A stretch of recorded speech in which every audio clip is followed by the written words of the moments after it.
Tuesday greetings and welcome to this evening's edition of Primetime News. I'm Joy Gorses. If it's your first time tuning in, please do subscribe and give us your support by liking our bulletin. Also, feel free to add your comments in the comment section. Leading the bulletin tonight, Chairperson of the National Council Standing Committee on Public Accounts and Economy, Pitaka Ngominya, has expressed concern over the uncertainties on what municipalities, town and village councils should do to write off pre-independence debt. Ngominya, during the Auditor General's 8th stakeholder briefing session for local authorities in the Hardap and Karas regions on Monday, said failure for local authorities to keep accounting records and to comply with applicable legislation, accounting standards, and other mandatory reporting requirements approved by the Auditor General also remained great concerns to the committee. He noted that some local authorities fail to table and consider at their ordinary meetings the report of the Auditor General and decide on rectifying steps on shortcomings revealed by the audit report, while they also lack capacity on the part of accounting officers to compile financial statements as per the requirement of the Act. The committee, he said, recently undertook drastic measures to deal with the concerns faced by the committee when it comes to local authority and submission of accounting records. The committee further decided that those local authorities that have been failing for many years to submit financial statements to the Auditor General Office will be summoned to appear before the committee.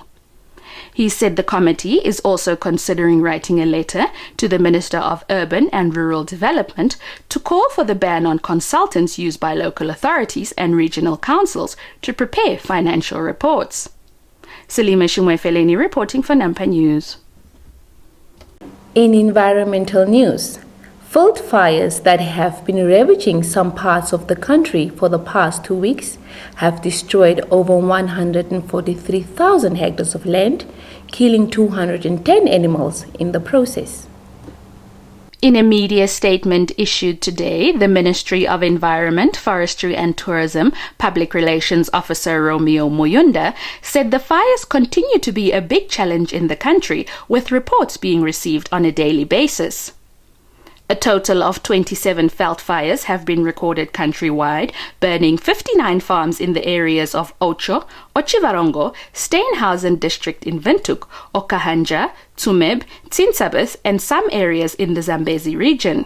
The ministry's spokesperson said a massive total of 135 livestock and 75 wild animals were killed in the fires, which also led to the destruction of infrastructures like fences and water pipes. Most of the fires are believed to have been caused by arsonists and charcoal burners. Muyunda noted that fortunately there have been no fatalities reported in the last 2 weeks. The ministry, he added, is busy with a comprehensive assessment of damages caused and will continue to monitor the outbreaks of forest and veld fires nationwide based on remote sensing and aerial surveillance techniques. He stressed that the ministry reiterates its call to the public to report any fires to the ministry as soon as possible for a swift response, as well as to observe measures and good practices. Salima Shumwefeleni reporting for Nampa News. The government has collected over 500 million Namibian dollars from environmental levies between 2016 and 2021. Lenia Dishena compiled this report. The environmental levy allows for a charge fee respectively on imported products such as electric filament lamps, carbon dioxide emissions of specific vehicles, tires, batteries, as well as plastic bags under the amended Customs and Excise Act of 1998.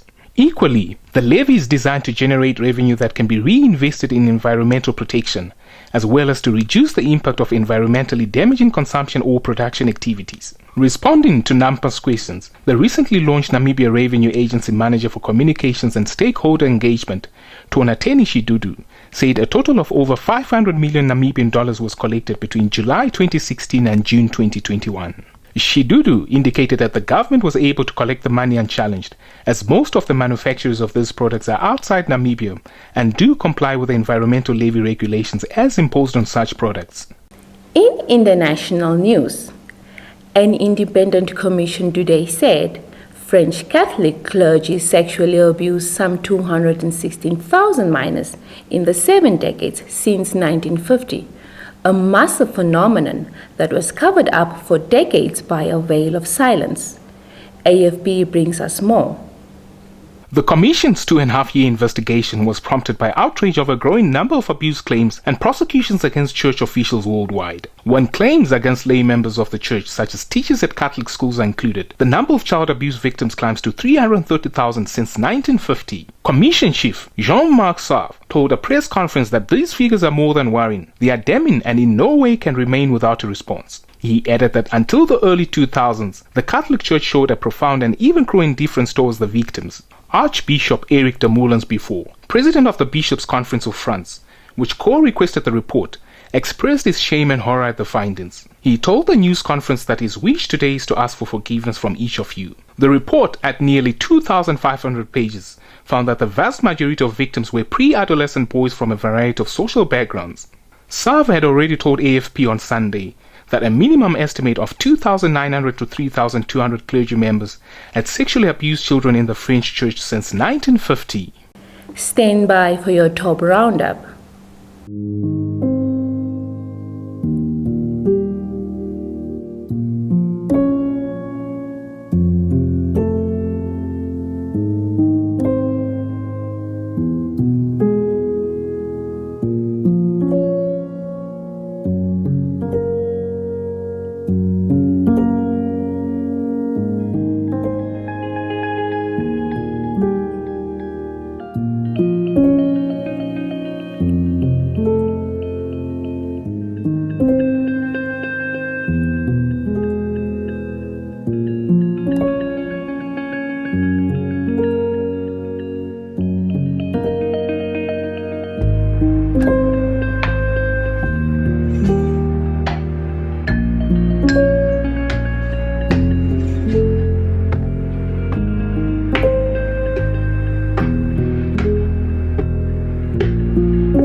In the business and economics segment tonight, we begin with tech news.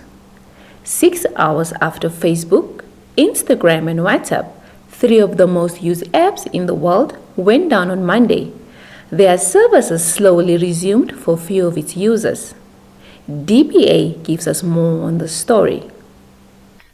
At around past midnight this morning, Cloudflare, which tracked the outage since it began, said in a blog post that Facebook was seemingly reconnected to the global internet and domain name system working again. Facebook announced the outage on Monday, sending its stock spiraling downward by more than 5% during Monday's trading session. The social media giant said on Twitter that they were aware that some people were having trouble accessing their apps and products. They added that they were working to get things back to normal as quickly as possible and apologized for any inconvenience. The tech giant did not immediately say what caused the outage.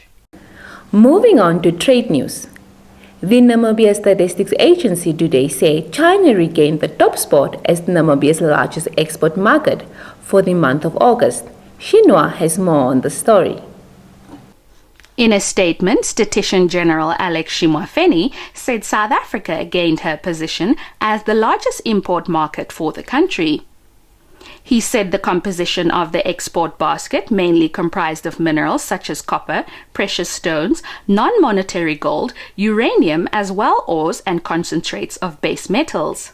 Shimwafeni added that, as usual, fish remained the only non-mineral product among the top 5 exports. The import basket comprised mainly of copper, petroleum oils, precious stones, motor vehicles, ores, and concentrates of base metals. According to statistics by the Namibia Statistics Agency, South Africa emerged as Namibia's largest market for both exports and imports in July. Salima Shimwefeleni reporting for Nampa News. That's all from me, Joy Gosses. The sports news will follow after the economics roundup and the weather forecast.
Good evening and welcome to All Things Sport on Sport Planet. I'm Selima Shimwe-Feleni. We begin with football news. Sir Alex Ferguson has added to the growing pressure on Ole Gunnar Solskjaer by criticizing the Manchester United manager's decision to use Cristiano Ronaldo as a substitute against Everton. AFP has more. Solskjaer surprisingly left Ronaldo on the bench for the first 57 minutes of Saturday's damaging 1-0 draw at Old Trafford. United were leading 1-0 when the Portugal star was introduced, but Andros Townsend equalized to leave Solskjaer's misfiring team with only one win in their past 4 games in all competitions. Ronaldo has been in fine form since rejoining United, scoring 5 times in his first 6 games, including the late winner against Villarreal 3 days before the Everton match.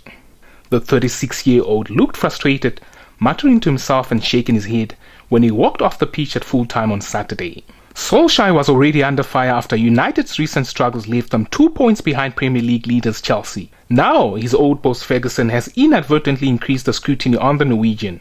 In a conversation with former UFC champion Khabib Nurmagomedov in the director's lounge at Old Trafford, United legend Ferguson was filmed saying you should always start with your best players. Ferguson played a key role in Ronaldo's blockbuster return to United in August, making a phone call to his former player in order to convince him to snub an offer from Manchester City in favour of an emotional move to Old Trafford. Moving on to athletics. Kenya today confirmed its bid to host the 2025 Athletics World Championships, which, if accepted, would bring the event to Africa for the first time. AFP once more brings us this insert. Nairobi has hosted both the World Under-18 and Under-20 Championships in the last 4 years, but faces a string of high-profile arrivals, including Tokyo, which staged the Olympic Games in July. Athletics Kenya chief Jackson Tawai told AFP they formally confirmed their bid to host the World Championships last week Friday, which was the deadline set by World Athletics. He said they organized 2 very successful World Junior Championships at the Kasarani Stadium in 2017 and in August 2021, where a number of world records and personal bests were realized. Tawahi added that they learned a lot of lessons in staging both events, and realistically it is their time to host the biggest event. Africa has never hosted the World Athletics Premier Showpiece, which was first contested in Helsinki, Finland in 1983. Your sports roundup is up next.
With that, we've come to the end of tonight's bulletin. Many thanks for tuning in. Please don't forget to subscribe, like, share, and click on the notifications bell to stay up to date with the latest happenings locally and globally. Do add your comments as well in the comments section. From myself, Selima Shimwe-Feleni, and the entire production crew, it's good night.